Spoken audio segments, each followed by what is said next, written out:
Okay. So మనం already round robin FCFS గురించి తెలుసుకుందాం. Preemptive, non preemptive, preemptive respectively. So ఇప్పుడు మనకి advantages of the round robin algorithm or scheduling అంటే, ఇక్కడ మనకి బేసికల్గా every process get equal time. అన్ని ప్రాసెస్లు ముందు స్టార్ట్ అవుతాయి. బేసికల్గా ఎఫ్సిఎఫ్ఎస్లో స్టార్ట్ అవ్వవు, అది కాన్వాయ్ ఎఫెక్ట్ కదా, స్టార్ట్ అవ్వకపోవడమే కాన్వాయ్ ఎఫెక్ట్. సో ఇక్కడ మనకి స్టార్ట్ అవుతాయి at least. And next new process is added at the end of the ready క్యూలో ఎండ్లో అవుతుంది. And next most commonly used CPU scheduling algorithm నేను చెప్పాను కదా. స్టార్వేషన్ అనేది కాన్సెప్ట్ లేదు. నేను స్టార్వేషన్ అనేది మీకు ఎగ్జాంపుల్ ఎక్స్ప్లెయిన్ చేశాను అంతే. రౌండ్ రాబిన్లో స్టార్వేషన్ అనేది ఉండదు, ఎందుకంటే ప్రతి ఒక్కదానికి అసలు ప్రియారిటీ అనే కాన్సెప్ట్ లేదు ఇక్కడ. అండ్ టైం క్వాంటమ్ అనే కాన్సెప్ట్ ఉంది కాబట్టి. ఓకే, ప్రియారిటీ అనే కాన్సెప్ట్ ఉంటే కనుక మనకి స్టార్వేషన్ అనే కాన్సెప్ట్ వస్తుంది. ఓకే, ప్రియారిటీ అనేది లేదు కాబట్టి స్టార్వేషన్ అనేది లేదు. And next longer waiting time and response time, ఎందుకంటే ఒక్కోటి షెడ్యూల్ అయ్యి వచ్చి నెంబర్ ఆఫ్ ప్రాసెస్లు కనుక ఎక్కువ ఉన్నాయనుకోండి, అప్పుడు ఏమవుతుంది, P1 అనే ప్రాసెస్ అనేది చాలాసేపు వెయిట్ చేయాల్సి వస్తుంది, అంతే కదా. So longer waiting time and response time. And there is low throughput అంటే ఏంటి, ఒక పర్టికులర్ సెకండ్కి ఆర్ టైం యూనిట్కి ఎన్ని నెంబర్ ఆఫ్ ప్రాసెస్లు అనేవి కంప్లీట్ అవుతాయి అనేది. లో త్రూపుట్ ఎందుకంటే మల్టిపుల్ నెంబర్ ఆఫ్ టైమ్స్ ఎక్కువ సార్లు ప్రియంప్ట్ అవ్వాల్సి వస్తుంది కాబట్టి ప్రియంప్టివ్ టైం అనేది ఒకటి ఉంటుందండి. అంటే ఇక్కడ మీకు P1 నుంచి P2కి ప్రియంప్ట్ అవ్వడానికి ఎంతో కొంత టైం పడుతుంది కదా, ఆ టైం కూడా ఒక్కోసారి మనకి మెన్షన్ చేస్తారు క్వశ్చన్లో, అప్పుడు అది మనం యాడ్ చేసి రాయాల్సి ఉంటుంది. ఇప్పుడు మనకి ఇక్కడ ఫర్ ఎగ్జాంపుల్ ఆ ప్రియంప్టివ్ టైం అనేది 1 అనేది ఇచ్చాడు అనుకోండి. ప్రియంప్టివ్ టైం ఇది చాలామంది చెప్పరు, నేను చెప్తున్నాను కాబట్టి మీకు ఈజీగా అర్థమవుతుంది, మీరు ఇది తీసుకున్నారు. ప్రియంప్టివ్ టైం 1 మైక్రో సెకండ్ అనో లేకపోతే ఎంతో కొంత 1 మిల్లీ సెకండ్ అనో, ఇక్కడ మిల్లీ సెకండ్ ఇచ్చాడు అనుకోండి, మిల్లీ సెకండ్ రాసుకున్నాం అనుకోండి, అప్పుడు ఏమవుతుందంటే ఇక్కడ మనం 2 + 1 3 దగ్గర నుంచి స్టార్ట్ చేయాల్సి వస్తుంది P2ని. అర్థమైంది కదా. సో అలాగా 4 + 1 5 దగ్గర నుంచి స్టార్ట్ చేయాల్సి వస్తుంది. అలాగా మనం చూసుకొని ఒకవేళ ప్రియంప్టివ్ కాంటెక్స్ట్ స్విచ్చింగ్ టైం అంటారు దాన్ని. ఈ కాంటెక్స్ట్ స్విచ్చింగ్ టైం అనేది నేను మీకు ఆల్రెడీ ఎక్స్ప్లెయిన్ చేశాను, దాన్ని ఒకసారి చూడండి, కొంచెం వెనక్కి వెళ్ళి చూస్తే మీకు అర్థమవుతుంది ఈ ప్లేలిస్ట్లోనే. నెక్స్ట్ డిసడ్వాంటేజెస్లో మనకి కాంటెక్స్ట్ స్విచెస్ అనేవి ఎక్కువ ఉంటాయి. కాంటెక్స్ట్ స్విచ్చింగ్ టైం ఉంటే కనుక చాలా లేట్ అయిపోతుంది రౌండ్ రాబిన్లో మిగిలిన దాంతో కంపేర్ చేస్తే. మళ్ళీ ఇప్పుడు మనం ఒక నాన్ ప్రియంప్టివ్ అల్గోరిథంని చూద్దాం. అలాగే ప్రియంప్టివ్ నాన్ ప్రియంప్టివ్ చూస్తే మీకు ఈజీగా గుర్తుపెట్టుకోవడం ఈజీ అనమాట. బేసికల్గా ఎందుకు గుర్తుపెట్టుకోవడం ఈజీ అంటే, మీరు ఇక్కడ చూడండి, నేను ఆల్రెడీ ఎఫ్సిఎఫ్ఎస్ చెప్పాను మీకు, అలాగే రౌండ్ రాబిన్ చెప్పాను, రెండు సిమిలర్గా ఉంటాయి రెండు షెడ్యూలింగ్ అల్గోరిథమ్స్ అనేవి. ఇప్పుడు షార్టెస్ట్ జాబ్ ఫస్ట్ చెప్తాను. ఈ షార్టెస్ట్ జాబ్ ఫస్ట్ అంటే ఏంటి అంటే పేరులోనే ఉంది, మీకు ఎక్స్ప్లెయిన్ చేయాల్సిన పని కూడా లేదు, ఎందుకంటే గాంట్ చార్ట్ గీయడం సేమ్, మనకి రెడీ క్యూ గీయటం సేమ్, కాకపోతే ఎలాగ లోపలికి వెళ్తాయి, ఎలాగ గాంట్ చార్ట్లోకి వెళ్తాయి, how process goes into the Gantt chart అనేది చేంజ్ అవుతుంది అనమాట షార్టెస్ట్ జాబ్ ఫస్ట్లో. It is a non preemptive algorithm. And processor activity with shortest job first gets the CPU, lesser the burst time earlier the process gets executed. ఈ రెండింటిని మెయిన్గా base చేసుకొని మనకు shortest job first అనే algorithm పనిచేస్తుంది. Okay, ఈ డబ్బా వాళ్ళు ఇస్తారని చెప్పాను కదా. సో ఇప్పుడు మనము రెడీ క్యూ తీసుకుందాం. రెడీ క్యూ నుంచి మనం పర్టికులర్ గాంట్ చార్ట్ ఎలా ప్రిపేర్ అయిందో చూద్దాం. Okay, this is a ready queue.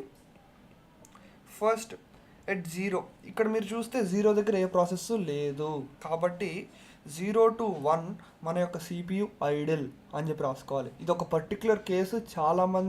చాలామంది ప్రొఫెసర్స్ కానీ చాలామంది క్వశ్చన్ పేపర్ సెట్ చేసేవాళ్ళు చాలా తెలివిగా ఇస్తారు ఇది, కాబట్టి గుర్తుపెట్టుకొని మీరు చూడాలి అరైవల్ అనేది ఎక్కడుంది. అలవాట్లో వరుసగా వేసుకుంటూ 0 దగ్గర నుంచి స్టార్ట్ చేసుకుంటే కుదరదు. అరైవల్ టైం 1 ఉంటే కనుక 0 to 1 ప్రాసెసర్ స్టేస్ ఐడిల్ అంటే 0 to 1 processor stays idle. Okay, కాబట్టి 1 దగ్గర నుంచే స్టార్ట్ అవ్వాలి. So first P1 arrives at 1. ఇంకే ప్రాసెస్లు ముందు లేవు కాబట్టి P1 డైరెక్ట్గా ప్రాసెసర్ తీసుకుంటుంది. అండ్ P1 వచ్చిన దగ్గర నుంచి మీరు అబ్జర్వ్ చేయండి, P1 వచ్చిన దగ్గర నుంచి ఇది ప్రియంప్టివ్ కాదు అంటే కొత్త ప్రాసెస్ వచ్చినా వాళ్ళకి సంబంధం లేదు, ప్రాసెసర్కి సంబంధం లేదు, ఉన్న ప్రాసెస్ని మాత్రం కంప్లీట్గా ఎగ్జిక్యూట్ చేయాలి. సో P1 ఎక్కడికి వచ్చిందండి, బర్స్ట్ టైం 7 కదా. సో 1 + 7 8 రాసాను ఇక్కడ నేను. ఓకే, +7 ప్రియంప్ట్ అవ్వదు. అండ్ నెక్స్ట్ 7 వచ్చేటప్పటికల్లా మనకి ఏ ప్రాసెస్ రెడీ క్యూలో ఉన్నాయి చూడండి. 3 దగ్గర P2 వచ్చింది, నెక్స్ట్ P3 వచ్చింది, అండ్ నెక్స్ట్ P4 వచ్చింది 7 వచ్చే లోపల. సో రెడీ క్యూలోకి ఆ 4 వచ్చేసేయాలి. ఓకే, సో ఇప్పుడు మనం చూస్తే కనుక పీ ఫోర్ పీ4 రాయకుండా ప్రస్తుతము, తర్వాత రాద్దాం దాని సంగతి చూద్దాం దాని తర్వాత. ఎందుకంటే మనకి ఇక్కడ P7 దగ్గర ఉంది కాబట్టి, ఆన్ పాయింట్ ఉంది కాబట్టి మనం దాన్ని కొలిషన్ అంటాము. ఆ కొలిషన్ గురించి క్వశ్చన్లో ఏమి ఇవ్వకపోతే కనుక P4 రాసుకోవద్దు ప్రస్తుతానికి. ముందు అంటే లైక్ ఫార్వర్డ్ అవ్వండి. సో నెక్స్ట్ మనం చూస్తే కనుక P2 P3 P4. ఓకే సరే, P4 రాసుకున్నా ఓకే, రాపోయినా ఓకే, ప్రస్తుతానికి రాయొద్దు ఎందుకంటే ఆన్ పాయింట్ కొలిషన్ ఉంది కాబట్టి. సారీ ఆన్ పాయింట్ కొలిషన్ లేదు ఎందుకంటే ఇక్కడ 8 కాబట్టి మీరు P4 రాసేసుకోవచ్చు. సారీ, P4 రాసుకోండి. అండ్ నెక్స్ట్ P2 దగ్గర మీరు చూస్తే ఇప్పుడు ఈ 3 రెడీ క్యూలో ఉన్నాయి కదా, P2 P3 P4 అన్నీ ఎలిజిబులే ప్రాసెసర్ తీసుకోవడానికి. కాకపోతే మన అల్గోరిథం పేరేంటి? Shortest job first. ఏదైతే తక్కువ బర్స్ట్ టైం ఉంటుందో అది ముందుగా ప్రాసెసర్ని తీసుకోవాలి ఉన్న పాయింట్ ఆఫ్ టైంలో. సో ఇక్కడ మనకి ఈ P2 P3 P4 ఎలిజిబులే. P2 P3 P4 eligible అన్నప్పుడు ఈ మూడిట్లో ఏది తక్కువ బర్స్ట్ టైం ఉంది అంటే P3 has the lowest burst time which is 2 కదా. సో P3 తీసుకుంటుంది. 8 + 2 10. ఇప్పుడు 10 అనేసరికి మనకి మళ్ళీ అరైవల్ టైం చూసుకుంటే P5 వచ్చేసింది కాబట్టి మళ్ళీ మనం P5 రాసుకుంటాం ఇక్కడ రెడీ క్యూ దీనికి అక్కర్లేదు బికాజ్ ప్రియంషన్ లేదు కాబట్టి. కానీ రెడీ క్యూ మీరు ఇప్పటి నుంచి ప్రాక్టీస్ చేస్తే మీకు ప్రియంషన్లో ఈజీగా అలవాటు అవుతుంది. ఓకే, సో ఇక్కడ మీరు చూడండి, ఇప్పుడు P3 రాసుకున్నాం. అండ్ నెక్స్ట్ P2 ఎందుకు ఇక్కడ వచ్చింది? Next lowest burst time 8 3 10. ఇప్పుడు P2 కూడా అయిపోయింది మనకి, సారీ P3 అయిపోయింది because it is the shortest thing. And next P2 P4 P5 ఈ మూడు ఉన్నాయి. ఈ మూడిట్లో ఏది షార్టెస్ట్ చూసుకోవాలి బర్స్ట్ టైంలో? 3 10 8 P2 కాబట్టి P2 కంప్లీట్ చేసుకోవాలి. P2 అయిపోయింది. అండ్ నెక్స్ట్ P4 P5 ఏది షార్టెస్ట్? P4 P5 10 and 8 ఏది షార్టెస్ట్? 8 కాబట్టి P5 8 + 13 21. And next P4 which is 10 31 అయిపోయింది. సో చాలా సింపుల్గా మనము SJFని కంప్లీట్ చేయొచ్చు బికాజ్ ఇట్ ఈస్ నాన్ ప్రియంటివ్ కాబట్టి. ఓకే, నేను ఇవన్నీ ఒక్క నిమిషం అండూ చేస్తున్నాను మీకు ఈజీగా.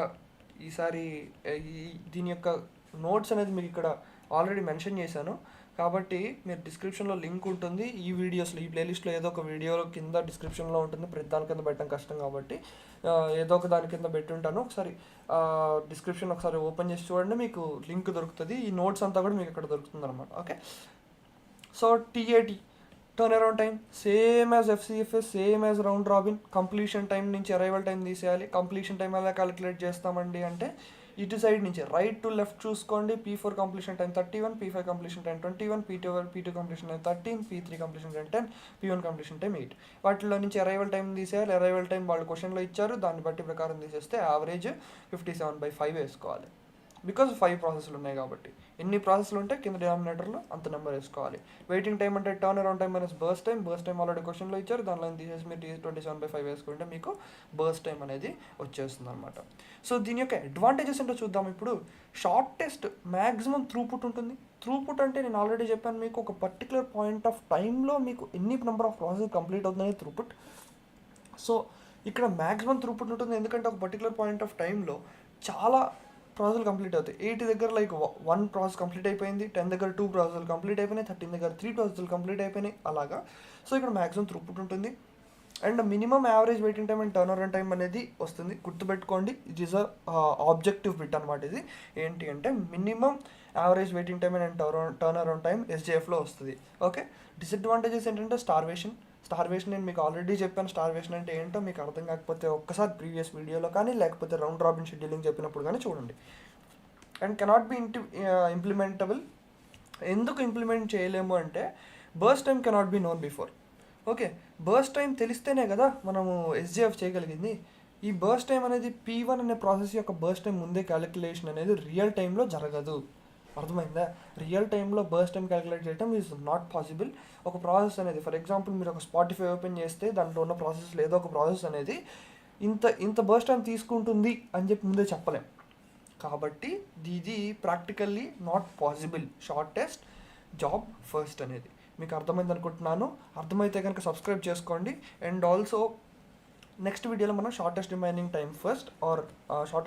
టైం ఫస్ట్ గురించి మనము తెలుసుకుందాం. Thank you for watching. Meet you in the next video.